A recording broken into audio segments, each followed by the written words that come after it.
We have some new developments with the quarterback situation surrounding the San Francisco 49ers. We're going to talk about it all and why it is something we should pay attention to right after this.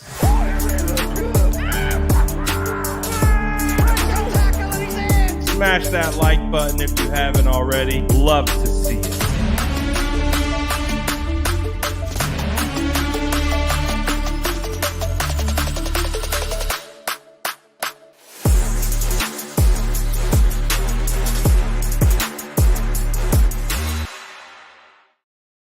There's nothing like starting our week off talking about the San Francisco 49ers quarterback, and today would be no different. Obviously, the reason why we're here, you may have heard it already. Uh, it came out earlier today on the Pat McAfee show, revolving in Rappaport, of course, and the San Francisco 49ers quarterbacks, Trey Lance and Sam Darnold.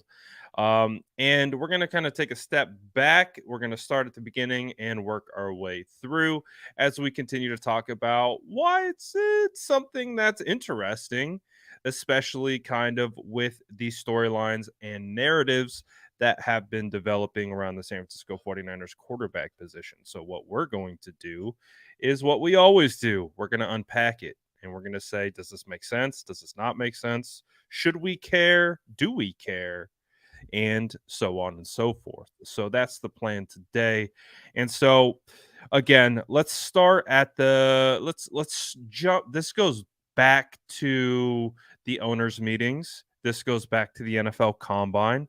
And it has led us all the way up until this point right now. And again, we understand going back to even last year, the messaging coming from the franchise was 49ers Trey Lance is quarterback one. That's no ifs, ands, or buts. That's how we're moving forward. And that's what the 49ers did. They moved forward with Trey Lance as quarterback one, even if they brought back Jimmy Garoppolo, even if they drafted Brock Purdy with Mr. Irrelevant, they did it. They pushed forward. Trey Lance got all the reps in training camp. He was the starter all the way up until the unfortunate injury that happened in week 2. So obviously why I think these things are under a microscope is because the messaging has changed. The messaging has changed from year to year, and rightfully so, because the San Francisco 49ers are still searching for that solidified franchise QB1 year in and year out. It's been an ongoing back and forth for quite some time. So, how it's leading up until today, obviously, you go back to when we first heard John Lynch speak at the NFL Combine, talking about how it's Brock Purdy is basically the clubhouse leader to come out and or actually, this might have been the owners' meeting. Is the leader in the clubhouse to be quarterback one, and the assumption is right. Trey Lance will be the backup at minimum, and Sam Darnold is quarterback three. Well, after the owners' meetings, Ian Rappaport went on to the Pat McAfee show. And on the Pat McAfee show, he basically said if and when we also got out of those owners meetings was the timetable, and we also got that 1 to week 4 timetable for Brock Purdy's return. So that put into question who is going to be the week 1 starter if Brock Purdy wasn't going to be available. And that's when Ian Rappaport went on the Pat McAfee show and basically omitted Trey Lance as an option. He, in fact, said Sam Darnold could be the week 1 starter for the San Francisco 49ers. Really didn't mention Trey Lance in that initial report. And it it was something that we talked about on this channel. It was something that we were like, that is very interesting because, as we know, these NFL insiders, they talk to agents, they talk to players, they talk to front office executives. That's where the information comes from. So we had to assume at that particular point that, okay, Ian Rappaport is hearing this from somebody. Like, why would you just omit Trey Lance's name as a potential week 1 starter when we all assumed Sam Darnold would be quarterback 3. So that caused again, I talked about it here. Fans have talked about it. It was just something where it was like, why isn't Ian Rappaport talking about Trey Lance? Because again, this is a fluid situation. We understand it to be fluid, and we don't expect there to be any definitives, especially in March, April, or May. But again, when you start to speak and use that language where you're starting to omit guys and you're starting to give this like narrative build up almost like, hey, Sam Darnold, week 1 starter for the 49ers. People ask questions. People want to understand where that's coming from. So fast forward to last week. Well, Matt Mayoko went on to KMBR, and when he went on to KMBR, he made a statement about Sam Darnold about being a very talented football player. Not only football player, a thrower of the football. And he made the statement that Sam Darnold could be the most talented thrower of the football that the 49ers have ever had. Obviously, that it's reached national. That quote went national. It was such a big quote because again, when you're talking about the San Francisco 49ers franchise, you're talking about this guy, Joe Montana. I have pictured over here Steve Young as well. 2 Hall of Famers, 2 of the best to ever throw the football in the NFL. So it got a lot of attention and national attention. So to the point where Ian Rappaport is talking about it today on because he's stepping in and hosting the Pat McAfee show while Pat McAfee has his child and just had a child. And so he's out. So Ian is actually stepping in and hosting. So this topic got brought up organically in the sense because Mayoko said it. And of course, just like what we all do, is we talk about these types of quotes and try to make sense of it. And so Ian Rappaport did the exact same thing, but while doing so, he gave insight into dating back to what we talked about, those kind of initial reports to come out of the owners' meetings that where he omitted Trey Lance as an option. Well, apparently the San Francisco 49ers took issue with that. The Sam Darnold thing is interesting. Like, so I think it was on this show, yeah, when I said something like that there was a very real chance that Darnold was going to be the starter week 1, and I got a lot of pushback from people there who were like, why would you discount in the building or like Niners fans? In the building? Okay. Like, why would you discount Trey Lance? And I'm like, I get it, but like Trey Lance has not. We have not seen whatever Trey. Again, this was about Mayoko, right? This was about what Mayoko said about Sam Darnold. And effectively, Ian Rappaport heard from people within the San Francisco 49ers organization to basically say, like, why didn't you say Trey Lance? Because as we know, if one of these NFL insiders is going to go do a podcast, do anything that they're saying into a microphone can be clipped up, quoted, or printed, and could be spun off as a report or speculation, whatever it may be, because again, that's their job. So they have a very specific job. And so that's why when he originally came out and said all that stuff and didn't mention Trey Lance, it was like, whoa, like, why didn't you say Trey Lance? Because the assumption is then turns to, oh, he must be hearing something that was my interpretation of why he didn't talk about Trey Lance. I was like, oh, he must be hearing something. I mean, because again, you sign Sam Darnold to be quarterback 3. A lot has been made about the contract that he's been given. And so the assumption is that, you know, we expect Trey Lance, the guy that they traded a lot to go get. We also, to be quarterback 2, basically, we also can rationalize why Brock Purdy would be the clubhouse leader, because he is undefeated as a starting quarterback, not including, the game where he only played 6 snaps before he got hurt. And so we can rationalize why Brock Purdy is the leader in the clubhouse. We could rationalize why you signed Sam Darnold, because he's 25 years old. He has a ton of arm talent and just hasn't been able to put it together in the NFL just quite yet. You see glimpses of what Sam Darnold can do, but we haven't seen it done consistently. And guess what? Kyle Shanahan probably thinks he can get that out of him or help him in the right direction.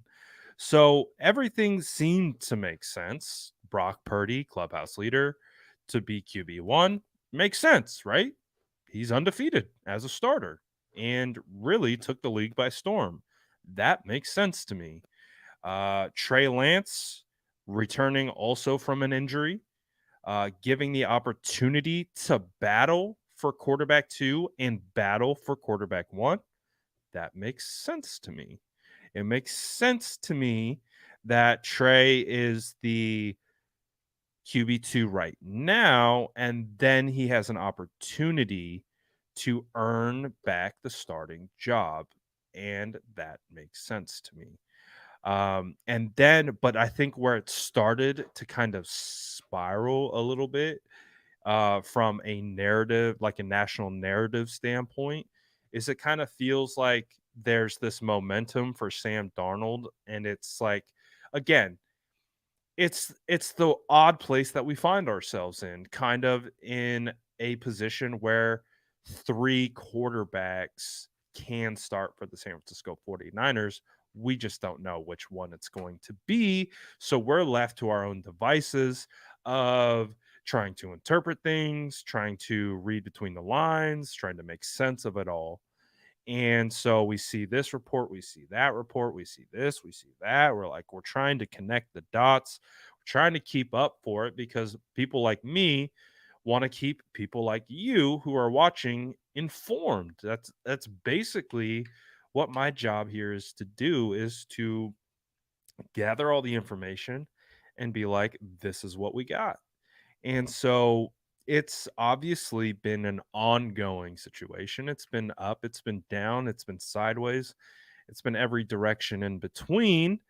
But what I do like, I think what this signals, which is a nice kind of just change in the narrative, it's just a nice narrative break, is that the San Francisco 49ers reached out to Ian and said, why'd you leave out Trey? I like that. I do like that. And again, I'm someone who has said multiple times that I I really do care less about who the starter is in May. I just care that these guys are going to be able to compete, and it's just going to be an open competition, and whoever wins that competition is going to put the San Francisco 49ers in the best case scenario to win football games. And if the 49ers are winning football games, that's all I truly care about. So I could care less right now about who the starting quarterback is. But what I do care about is I don't want guys to get pigeonholed. Or now I understand Sam Darnold signals to Trey that, hey, we got a competition on our hands. And it could even, signal to Brock, hey, we got some competition on our hands. So the hope is that they just have equal opportunity to be able to uh, get to compete and win that job. And, I want that for Trey. I want that for Sam. And I want that for Brock, because I truly believe in competition when it comes to football. And if you're giving these guys that opportunity to compete and see who wins, then that's a good place to be for the San Francisco 49ers, and everything will take care of itself. So again, I just found it interesting. I found it interesting that we finally got something that was a little bit like, hey, all right. That kind of feels like a win for Trey Lance, right? That kind of feels like a win, right? Like, oh, the 49ers are like, hold on 1 second. How are we not going to include Trey Lance into that conversation? So again, this is peak offseason stuff that we're dealing with. The Mayoko comment, and that's the best part of it. It's all comments that are like they're spinning off of each other. Have you noticed? So we get the first comments from John Lynch at the NFL Combine. That spins into additional comments from Kyle and John at the NFL's owner meeting. That spins into an Ian Rappaport. It wasn't, I don't even know if it was necessarily a report. It was just him on the Pat McAfee show talking about what he gleaned from these owners meetings. And one of the things that he interpreted was that, hey, Sam Darnold seems like he might be ahead of Trey Lance. And then that's spinned into Mayoko with his comment on KNBR. And then it spun to Ian Rappaport talking about Mayoko's. It's just wild how these things go. Because as you guys know, like that's just the unfortunate nature of the timing that we're in. We are just in the timing of speculation and talking about what other people talk about. I prefer the times where we actually get to talk about football and try to make sense about football. And so that is ideally more so what we're talking about than this kind of stuff. But it's always interesting to talk about because we keep up on all of it. We keep up on what is being said around the San Francisco 49ers and, of course, the quarterback position. So what say you? Chat. What are the vibes? Do you even care? What do you find it interesting that the 49ers reached out to Ian Rappaport to be like, hey, Ian, why didn't you talk about Trey? Do you care in the first place about what any of these people say? Or does this just give us an opportunity to come together and talk about the San Francisco 49ers in a new way that we haven't talked about? I'm kind of more of the latter. I feel like it gives us an opportunity just to come together, talk more about the most interesting position in the NFL right now, which is the San Francisco 49ers quarterback position. But in all reality, it is what it is, right? It is what it is. At a certain point, narratives are going to spin and that's the whole point, is just trying to track these narratives, make sense of them. I still think we are at where we were at back in kind of the owners meeting days, back in the combine days, where Brock Purdy is still the clubhouse leader to be the starter. John Lynch indicated that Brock Purdy could be back throwing at the beginning of June. That would give Brock Purdy 2 months of throwing prior to the start of training camp, which means there is some optimism that Brock Purdy could be ready by training camp, which is originally what John Lynch had said. I believe it was at the owners' meetings. So that's where we're standing with Brock Purdy. That all seems to be on track. Again, at the owners' meetings, we had a bit of a back and forth between timing of when Brock was going to be available. Kyle said week 1 to week 4. And I said, genius, Kyle. That is extremely smart, because all I really took that as was Kyle was changing the expectations of the fan base. And as a result, kind of like taking the expectation off Brock to have to be ready by week 1. But what that also did was it opened up the door for speculation of who would start if Brock Purdy wasn't available. So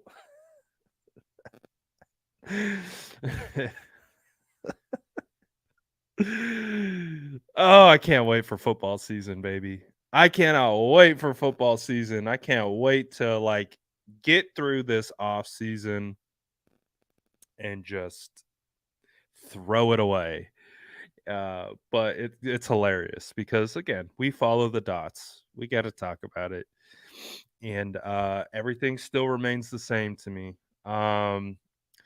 Brock Purdy's on track.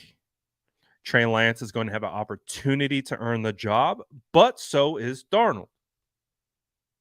Has much changed?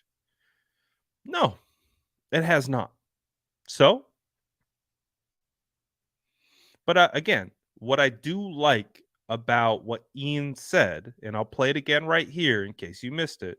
Has covered the Niners for 20 years. The Sam Darnold thing is interesting. So I think it was on this show. Yeah. When I said something like that there was a very real chance that Darnold was going to be the starter week 1. I got a lot of pushback. From people there who were like, why would you discount? In the building or like Niners fans? In the building. Okay. Like, why would you discount Trey Lance? And I'm like, I get it. But Trey Lance we have not seen whatever.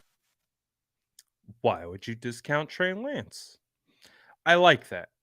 I like it. What does it mean? Literally nothing, but I like it. In this ongoing trying to make sense of narratives, I like it. I like that. I like that Ian came out and said, you know what? The 49ers hit me up and they said, what are you doing? They said, why are you saying that? Why are you focusing on Sam and not Trey when we said it's equal opportunity? So I like it because that's where it should be. I don't think Sam should get the upper hand over Trey, and Trey should have the first right at second string and the first right to start right now. That all changes day 1 of training camp because you're going to have to line up somewhere. It should be Brock if he's available starting. It should be Trey at number 2, and it should be Sam at number 3. What you do from there on until September is going to be determined by what happens on that field. And that's it. That's how it should be. And that's how we should keep moving. I know Sam has developed a lot of momentum as of late, and good for Sam. But, man, 49ers going to compete. That's what it comes down to. So, always fun to kind of track this stuff. And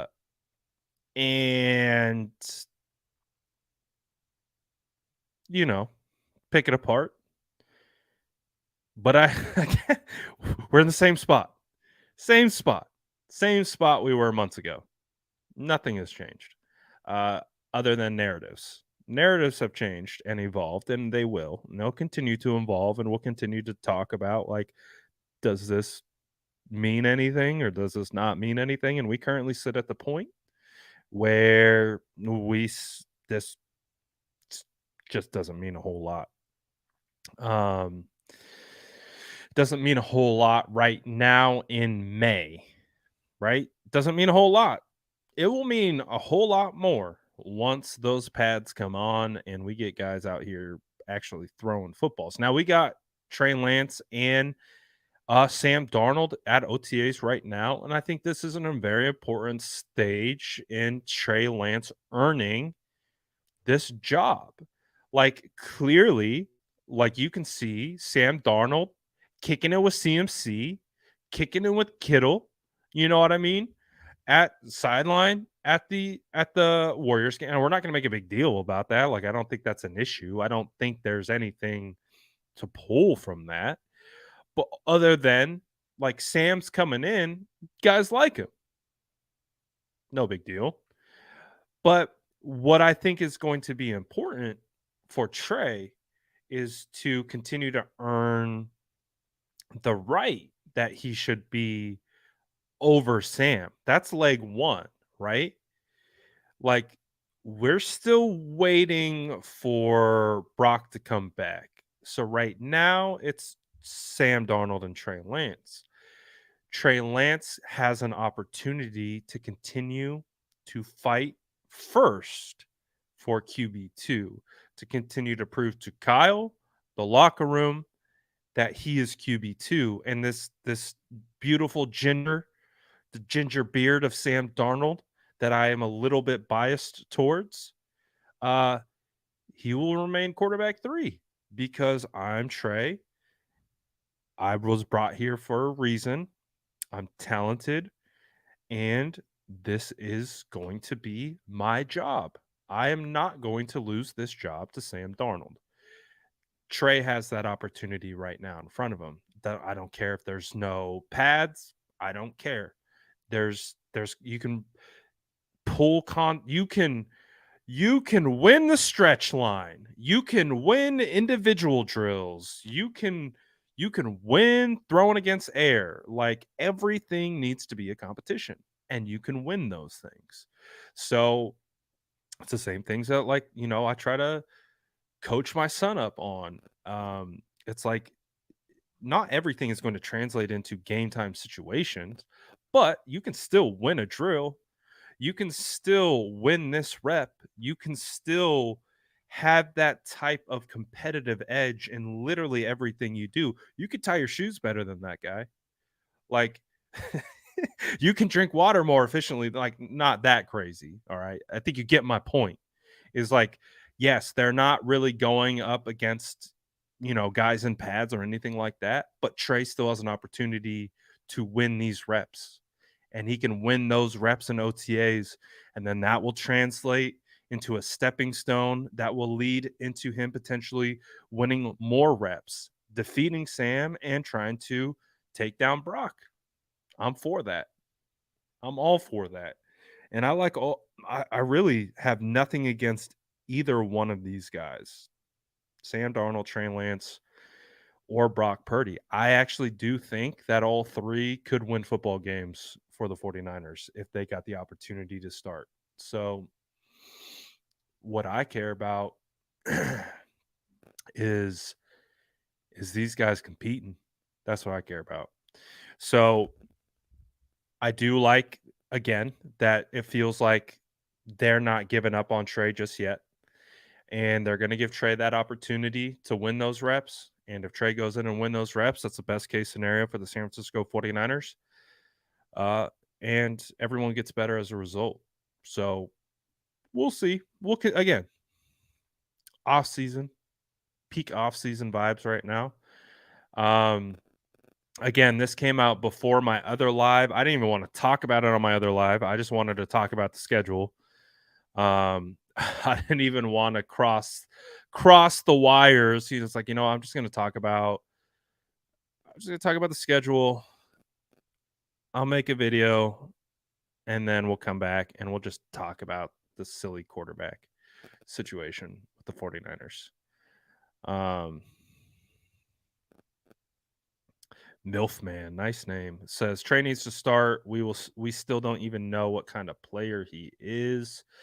I would say the 49ers have a pretty good sense of what Trey is. again, you can learn a lot about guys from practice. You can learn a lot about guys from drills. You can like how they attack those things, they're going to attack the game the same way. Again, it goes back to the point of why, like, you got to compete with everything. You got to compete with stretching. You got to compete with indie drills. You got to compete on 7-on-7. You got to compete in blitz pickup. Like, you got to turn into this just literally a competitive machine. Like, and you got to build confidence through that, and you got to be able to just not care, like, not, you care about what you're doing, but you don't care about the outside noise. You're just focused in on what you need to do and how you need to be successful. So um we'll see how it goes. Again,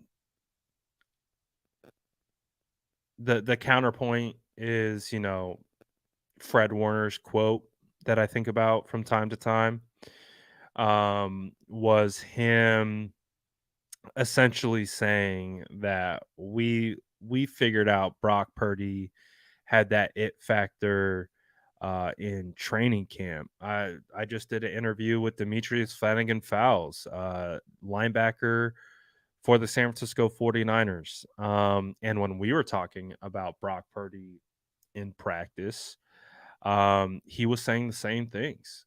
Like, normally, what basically the way DFF talked about playing against Brock Purdy in practice was like, normally they're watching tape to be like, oh, like, we got to be in our right spot. We got to do our timing better. Like, we got to make the correct read.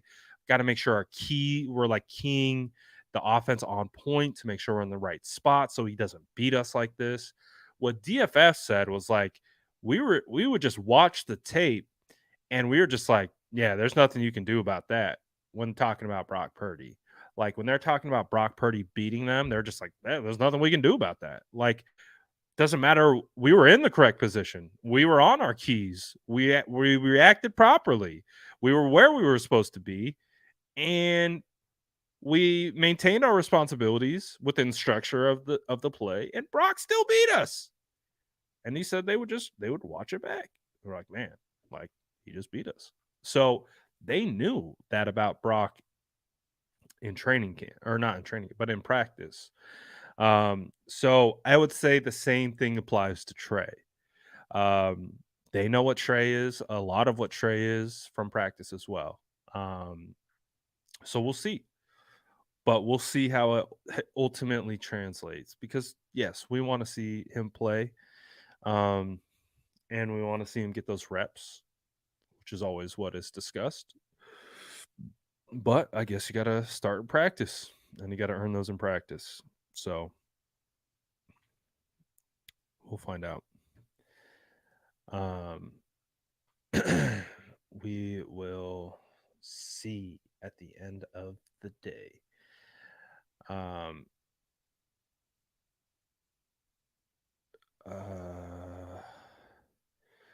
Sam says, "Is Brian Greasy the most likely Ian Rappaport contact in the building? If not, then whom?" If I had to pick someone who had a direct line to Ian Rappaport, I would probably say John Lynch. I mean, he worked at he's been in media before he was the 49ers general manager. We know those guys. I mean, we know those guys have a direct line of communication. And I feel like if it needed to come from someone, why not come from John Lynch? I mean, John Lynch is probably one of the most media trained people in that building, as a player, as a broadcaster, and now as a general manager. I mean, he probably is one of the most media trained guys in that building, and he's got those media connections. So, if so facto, if anyone needs to talk to Ian about something serious, I think John Lynch would be the one to do that talking, because John Lynch is going to know how to approach a situation, and just be like, come on, Ian, what are we doing here, man? like how you gonna forget Trey Lance? Come on, man. We already got enough drama around the 49ers quarterbacks. Just say Trey Lance too, because that's the truth. So it's gonna be interesting. I like this. Luis says upcoming season Dre Greenlaw Pro Bowl starter alongside Fred Warner, of course. I agree with this. Typically Pro Bowl voting is like a year behind. And I think Dre Greenlaw was for sure a Pro Bowl candidate this past season. I think correct me if I'm wrong. I believe he was an alternate at the end of the day. But yes, I agree with this. If he puts up another stellar year next to Fred Warner, 100%, he is going to be a starting Pro Bowler. I do believe that. Because he's got enough of the recognition. Enough people talk about him now that if he's able to duplicate, yes, for sure. For sure. Can we get more use check in passing game, please? Just like 2019. I'm not opposed to that. Not opposed to that at all. Juice is one of the better athletes on our team. The fact that CMC wasn't a Pro Bowl starter was crazy. It really was crazy. Tony Pollard beat him out. Who else was it? It was the Eagles running back. Not Gainwell. He's on the Panthers now. Man, my names today been not good with names.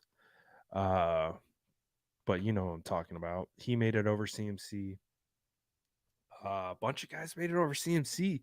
CMC was out here doing it on two different teams. Crazy that they didn't give him that recognition. Miles Sanders, thank you so much. Jeez. One of those days. Adrian says Pro Bowl McKivitz incoming. Hey man. I've been on the McKivitz hype train since 21. That's when it started for me. Because we looked at Jalen Moore a little bit. Jalen Moore is fascinating because if Jalen Moore can play up to his potential, he's a starting caliber tackle. That's the tough thing with Jalen Moore. That's hard to like put your finger on is if Jalen plays how he's supposed to play, he can start. Like he has starting capabilities, but he's inconsistent and has been kind of like he started off really strong with the 49ers his rookie year, and then it's just kind of been downhill. He did have a bounce back game against the Panthers last season. I think he had a start for Trent Williams after he had that really poor showing against the Broncos. But Jalen Moore, I was like, I don't know. I don't know if I'm a believer in Jalen Moore. That was last year. But I'm gonna wait on Jalen Moore, actually. I think there might be something there, and I don't want to discredit it too soon. And there are bumps and bruises that come along, especially with playing offensive line at a young age like he has. So I'm not quite out on Jalen Moore yet. I've gone back and forth a couple times, but I see the potential. I see the talent. I'm gonna stick through. I'm gonna stick with Jalen. I'm gonna stick with Jalen Moore. Also, too, the San Francisco 49ers not drafting a Freeland or a Saldivari or whoever also tells you they're thinking the same thing. They're like, ooh, because if you draft a guy at tackle in the third, he's making the roster, which means a guy like Jalen Moore probably isn't making the roster. So they feel comfortable enough with Jalen Moore. So that's what I think that means is the third round offensive lineman was never to supplant McKivitz. Never, not once.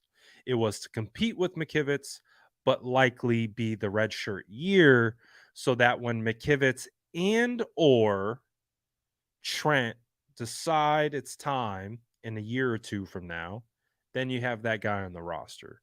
Well, to me, them keeping Jalen Moore, that's more of like we're not giving up on Jalen Moore yet because he would have likely lost that roster spot. So that's my interpretation of them not going with the third round tackle, even though I would have loved it. It's making me kind of reevaluate where I stand with Jalen Moore. I do believe in McKivitz, though. I think McKivitz is going to be fine. It'll be interesting to see if McKivitz is an overall improvement from Mike McGlinchey. I know probably many of you would assume that he would be, but it will be interesting. It's just again consistency, how he manages speed rushers, things like that. Other than that, Colton McKivitz is pretty solid these last couple years. So I'm looking forward to it.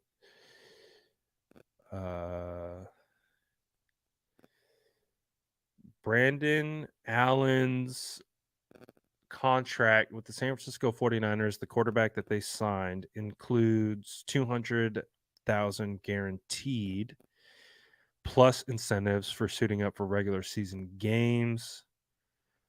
Allen was the Bengals' number 2 quarterback each of the past 3 seasons. He joins Brock Purdy, Trey Lance, Sam Darnold. That was from Matt Mayoko.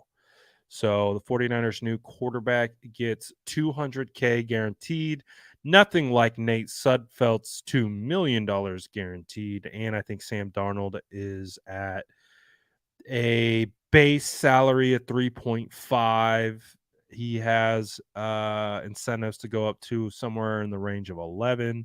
And I think Sam Darnold has around 2 million guaranteed. That's all off the top of my head, so be careful. Be careful taking that information and doing something with it. He doesn't say anything about Darnold's contract. Let's see.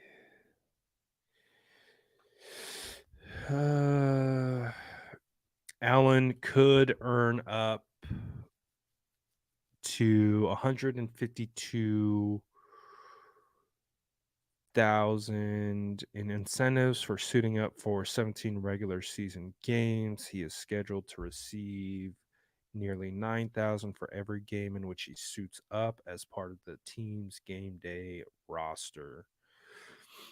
So he could still be a practice squad guy and still make money if they elevate him and suit him up. I did not know that about Allen, though. I did not know he's been Joe Burrow's primary backup for the last 3 years. That's interesting. So 49ers definitely bringing in the competition for that quarterback spot. But just because they're bringing in the competition does not indicate anything else other than may the best man win, which is exactly what in this type of scenario we should want.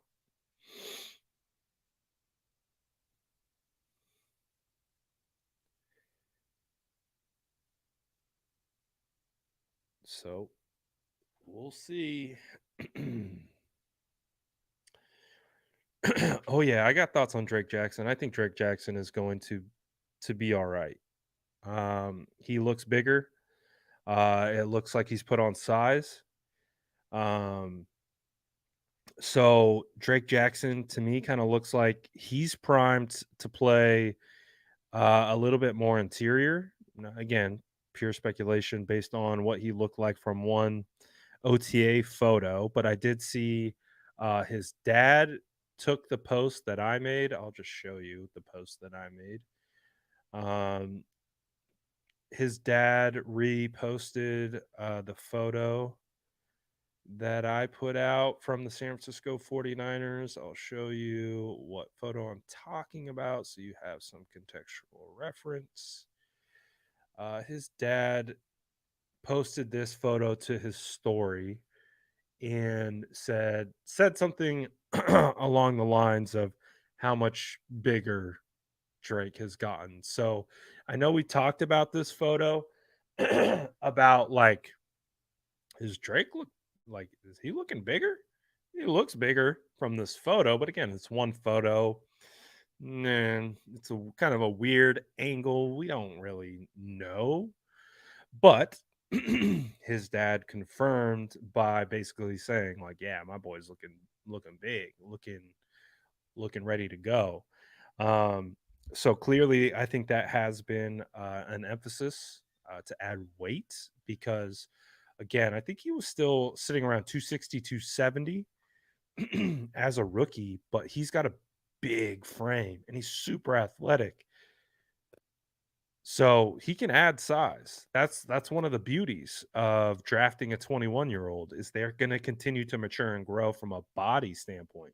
Mentally, of course, but from a body standpoint, a 21-year-old is his body is still going to mature. And so Drake has an opportunity to add a lot of weight and functional weight. That's the key term there, functional weight. So he's looking bigger and he him him and Eric are interesting to me. Again, I keep talking about Eric. Eric looks lean. I keep seeing photos of Eric. Eric looks lean. He does not look like an interior defensive lineman. At least right now in May. Again, he could be put more weight back on by the time it comes around.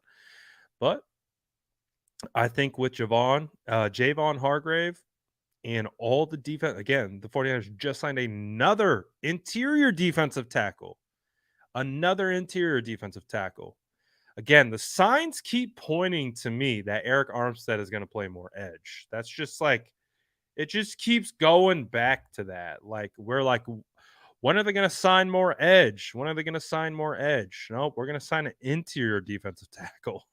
So I think Drake Jackson definitely has an opportunity for a big jump next year. Now, do I think he's going to absolutely just like take over the league kind of a jump? No, I would say he solidifies himself as a mainstay in the 49ers defensive line rotation. That's my expectation for him.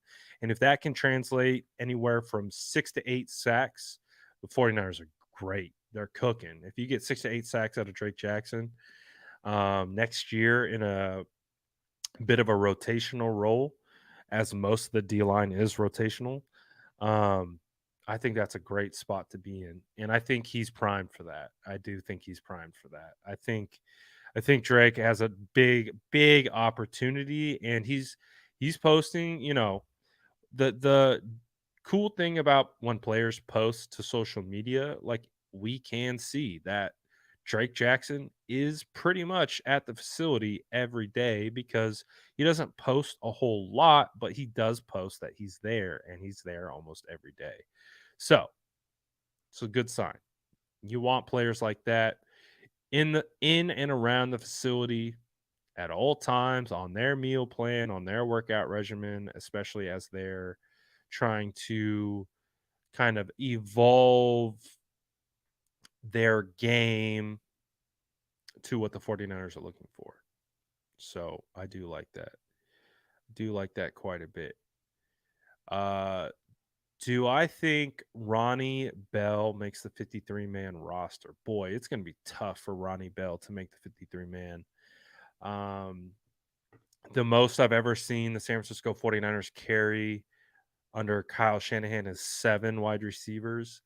That was in 2020, I believe, when they carried that many on the active roster. Last year, they carried 5.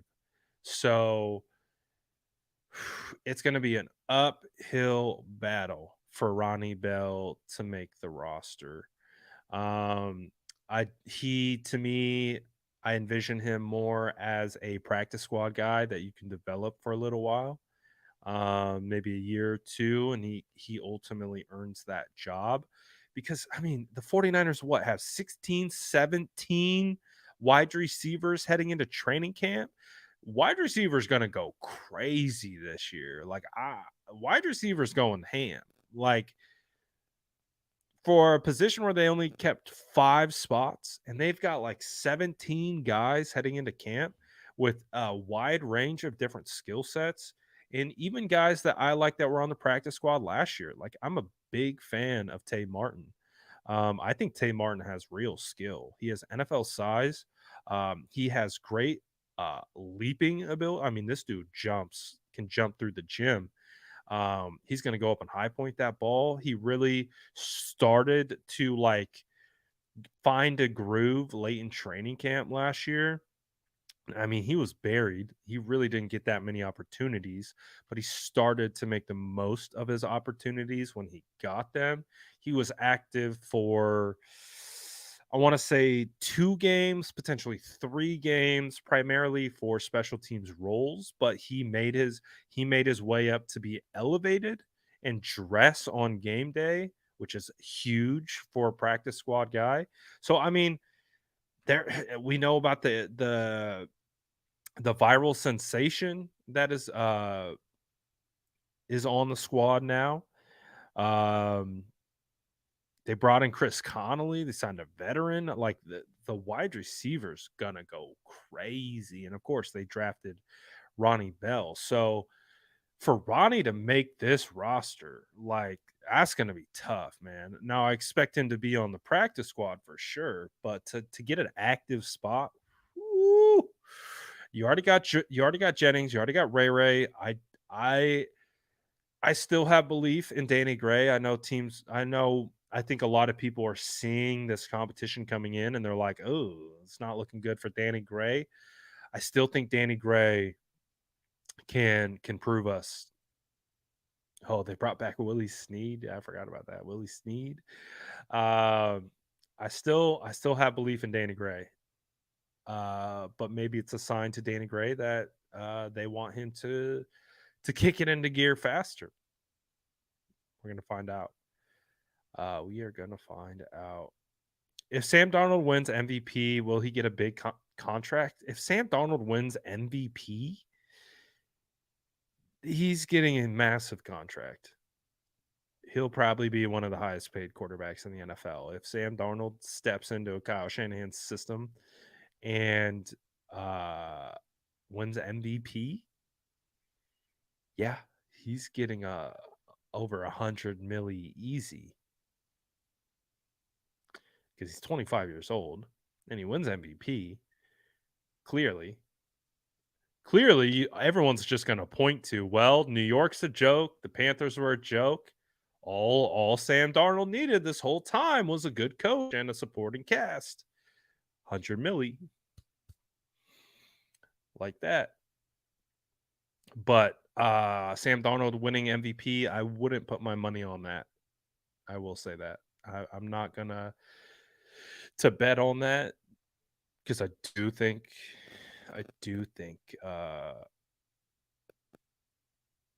Brock is going to start. But you never know, man. You never know. Let's see. We're just chilling right now. Just vibing. Answering some questions that you guys got. I think you're talking about Ronnie Bell. I don't know if he makes it past waivers if he doesn't make the final 53. Honestly, I think he does. I mean, the fact that he was a late seventh, um, he has had injury in the past. He's not an ultra explosive wide receiver in regards to traits. So he feels like a guy that you could probably get back around on the practice squad, but you never know. I could be wrong. Uh, Going to be interesting to see if TDP can beat out Mason. I mean, Mason beat out TDP. That's crystal clear. It's going to be interesting to see how TDP reemerges himself because he has competition from undrafted free agents coming in. So it's going to be crazy, man. The 49ers drafted a lot of good young players. Do you think this is the last season of this ready to go, win now, team ready concept? I would say 2 years before we really start like wondering about like I mean, it's just nuts to me how time has flown by because I started covering this team in 2017 independently, and that was the year George Kittle was drafted. George Kittle was a draft crush of mine, so like I've always been super invested into Kittle's career. And I'm looking up right now, 6 years later, and it's like, damn, he's 30. Like some of these guys, like you look at Debo. Like Debo's gonna be 27, 28 coming up here. Trent is going to be like 34, 35, and you're like, whoo, boy. Um, it's just crazy how fast time flies. And sometimes you just get so locked into like what you're watching right now that sometimes I'm like, damn, Kittle is 30. And I'm like, Trent is 34.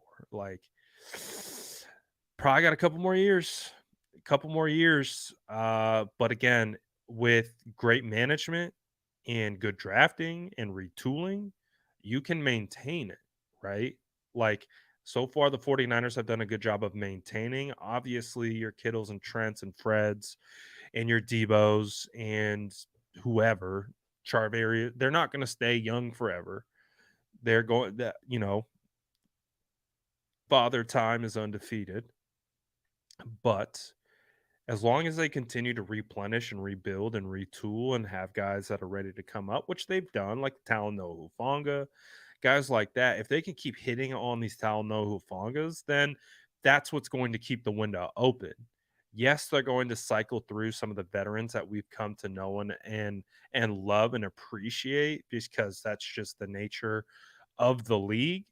But as long as they are able to replenish and continue to build and they don't dip, you can theoretically keep that window open. You just obviously are looking at different pieces uh, than what you may have anticipated to have right now, opposed to in the future. So it does feel like a 2 to 3, like a 2 year window, and it feels like it could slam shut really quickly if they make some drastic moves.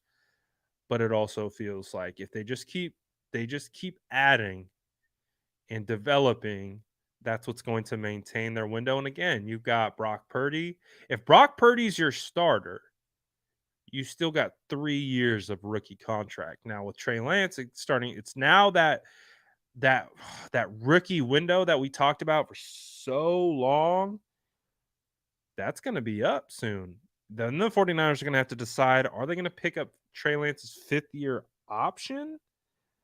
I mean, and that's going to be expensive.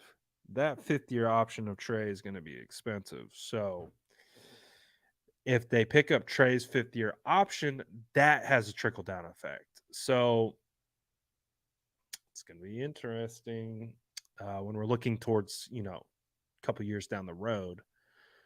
But we'll see, man. We'll see.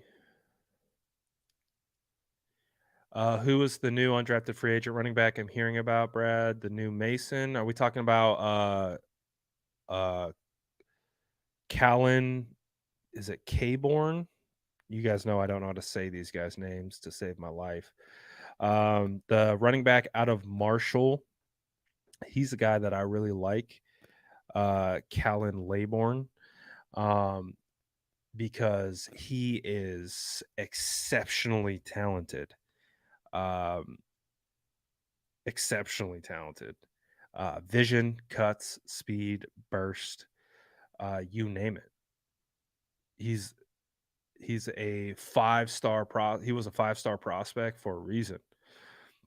So if he can continue to develop those traits and be successful at this level, he brings an entirely different skill set than TDP. TDP is a north-south, one cut. Yeah, he's a multiple cut guy, but I think TDP is trying to get upfield in a hurry, where Laybourne feels like he has the potential to make guys miss and then teleport 4 feet to the right in a blink of an eye and then hit the burners. Like, he's one of those kinds of guys. TDP feels like hit the hole, cut, lower the shoulder, kind of blunt force trauma over and over again, which is similar to Jordan Mason a little bit. Jordan Mason has great cutting ability, but it's one cut, lower the shoulder. Laybourne is shifty. He's fast, and he's got great lateral. He's very dangerous laterally, kind of like when you look at, not comparing him to CMC, but CMC is dangerous because he can put you in a blender. Laybourne's kind of like that. So it's going to be interesting to see if you got a Jordan Mason and you got an Elijah Mitchell. Do you want like a Ferrari and then like 3 Jeeps? You know what I mean? Jeeps are nimble. They can go through pretty much anything. But they're not Lambos. Like, CMC's a Lambo, and then you got some Jeeps. You know, Elijah, Mason, and TDP. They can get through the sludge. They can power their way through holes, power their way through tackles. You know, I would say Elijah's like a Jeep SRT 8. You know, he's like a SUV, but he's an SUV that can move, but still kind of, you don't want to get him on the curves too much, more kind of directional, kind of one cut go.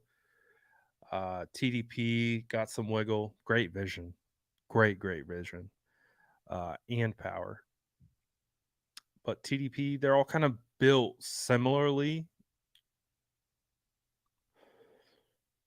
Maybe a little lightning, a little thunder, kind of mix it up a little bit. It'll be interesting to see, though. It really will. I think anything's possible. Anything's possible. That's one thing that the San Francisco 49ers continue to tell us over and over and over again. And you know what? I'm going to believe them. When it comes to making this squad, you know, do roster politics exist? Of course, they really do. But also, I'm going to go ahead and say that I trust the 49ers to get it right. And that's just because of what they've done. That's based on their track record, not because of blind fandom or faith in the brand. But it just comes down to, I've seen it enough. They've cut the cord on prospects that don't work when they need to. Sometimes they'll let it, you know, they'll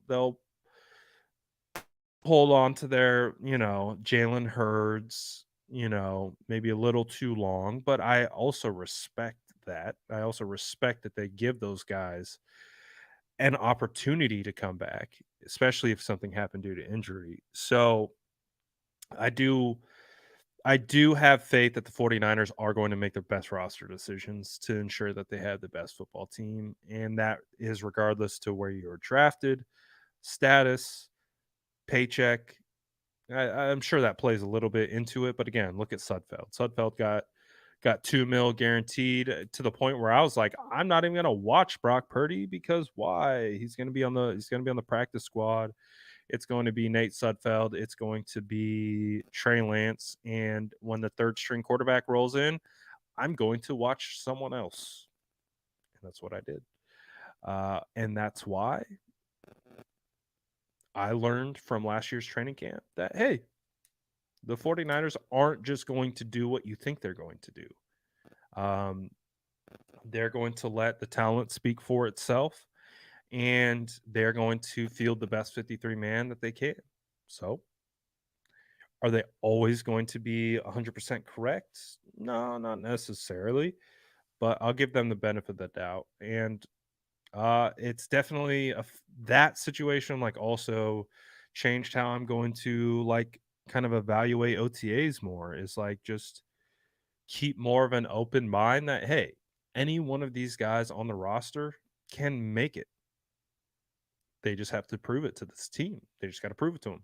They just got to go on and do it. So I'm not going to let any like contracts or draft position or anything, like when we step out on that field and I'm starting to report, or we come on and we do our after training camp reports. I don't care where you're drafted. I don't care where you signed. I'm just going to be like, this guy was good. This guy wasn't. And or this guy can improve, et cetera, and that's how we're going to cook. So I'm looking forward to it, and I can't wait till that time comes. But until then, we are going to be talking about silly comments that national reporters said or didn't say, names that they omitted or didn't omit. That's where we're at. But like I said on my previous stream, it looks like I got one 49er player locked in for Thursday. So stay tuned. I'll announce who that is going to be in regards to the player that we're going to have on the show. Yeah, it looks like we are locked in, but I'll confirm that as we get closer. I'll give you a hint. Offensive line.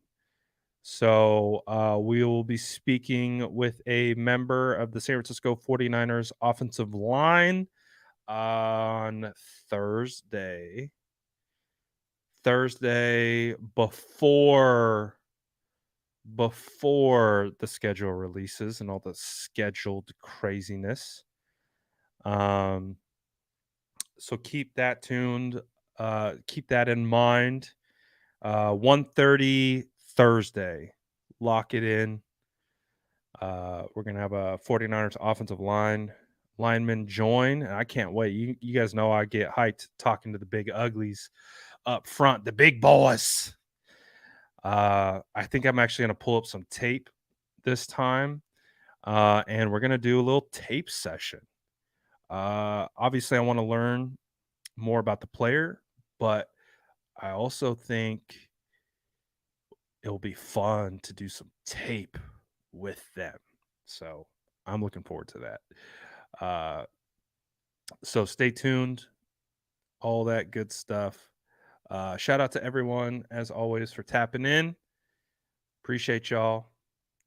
Thank you for continuing to listening to me have to talk about these narratives. But I promise you, we'll be talking about real football sooner rather than later. Shout out to all you guys, as always, for tapping in. Make sure that you know what to do. Like and subscribe for more updates. Peace.